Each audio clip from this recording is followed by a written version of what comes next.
Ya, assalamualaikum warahmatullahi wabarakatuh.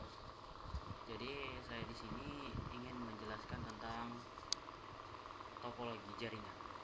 Jadi, topologi jaringan memiliki konsep yaitu topologi jaringan adalah gambaran atau rancangan yang menunjukkan bagaimana perangkat dalam sebuah jaringan saling terhubung, baik secara fisik maupun secara logis.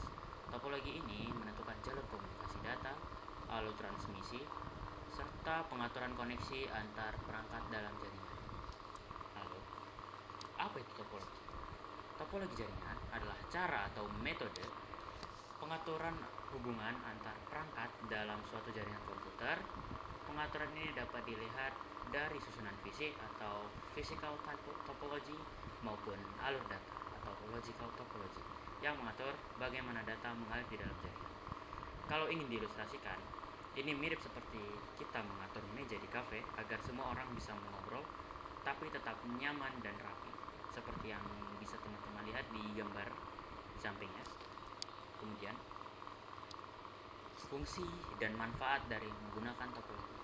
Fungsinya adalah kita dapat menentukan bentuk dan struktur jaringan, mengatur alur komunikasi data, mempermudah perawatan dan troubleshooting, mendukung efisiensi dalam penggunaan sumber daya, dan memengaruhi performa jaringan.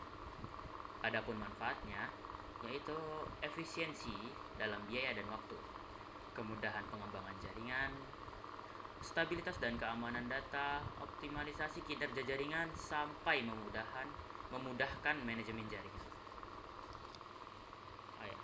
Untuk topologi ada beberapa jenis, yaitu bus topology, ring topology, star topology, mesh topology, linear topology, tree topology, hingga hybrid topology.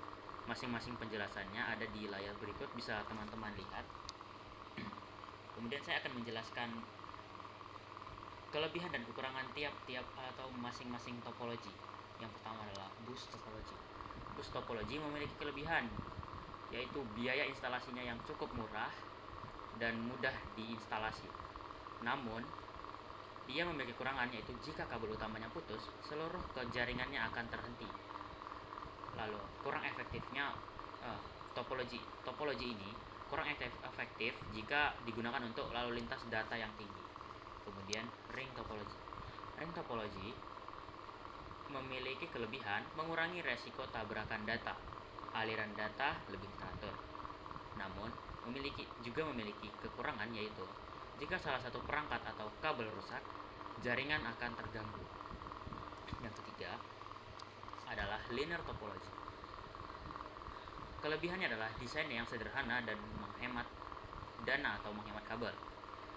Yang kurangannya yaitu sama seperti bus karena denahnya mirip-mirip.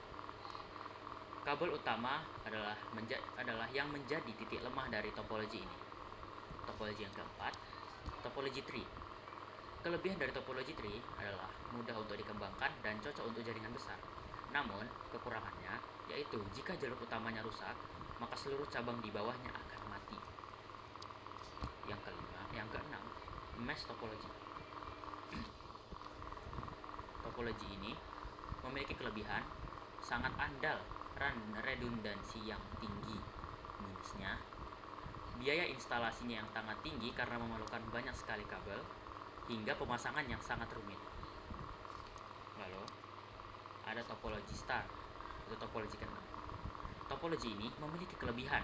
Kerusakan pada satu kabel tidak akan memengaruhi perangkat lain karena tiap-tiap kabelnya terhubung dari satu hub ke perangkat-perangkat lain secara masing-masing tanpa adanya kabel-kabel yang menghubungkan dua perangkat sekaligus. Lalu topologi ini juga mudah untuk dikelola karena masing-masing dari perangkatnya yang terhubung dengan satu kabel, maka kita bisa dengan mudah mengkontrol salah satu perangkat atau tiap-tiap perangkat yang kita ingin kontrol. Adapun kekurangannya, jika perangkat pusat rusak atau switch atau hubnya rusak, maka seluruh jaringannya akan mati. Lalu, topologi hybrid. Topologi hybrid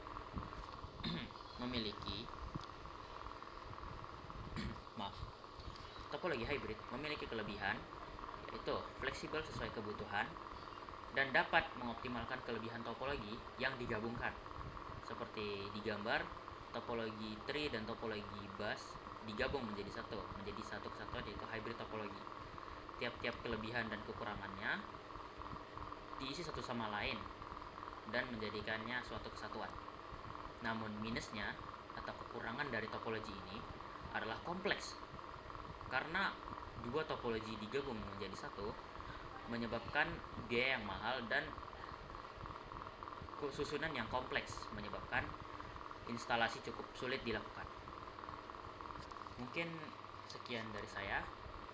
Saya hanya bisa menjelaskan beberapa contoh dan beberapa penjelasan atau kelebihan dan kekurangannya, karena saya juga masih siswa dan saya masih belajar. Terima kasih bagi yang sudah menonton, terutama bagi guru yang mengajar saya, Pak Munas Aditya Raja Gurgu. Saya akhiri dengan wabillahi taufiq wal hidayah. Wassalamualaikum warahmatullahi wabarakatuh.